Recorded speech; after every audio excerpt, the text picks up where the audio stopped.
బహుశా మీరు ఇంతకు ముందు ఈ కథను విని ఉండవచ్చు. కుందేలు తన వేగంపై నమ్మకంతో నెమ్మదిగా ఉన్న తాబేలును వెక్కిరించింది. అతను తాబేలును పోటీకి సవాలు చేశాడు. అతని విజయం ఖచ్చితమైంది.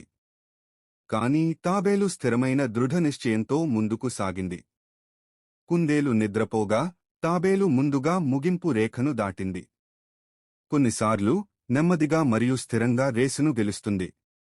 ఇది ఎల్లప్పుడూ మీరు ఎంత వేగంగా నేర్చుకుంటారు లేదా ఎంత త్వరగా పనిని పూర్తి చేస్తారు అనే దాని గురించి కాదు.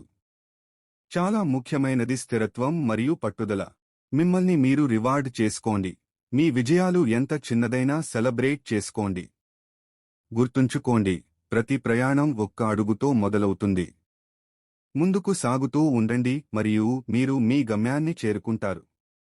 వీడియో నచ్చితే లైక్ చేసి అయూబ్ ట్రైన్ ప్రోమోని ఫాలో చేయండి.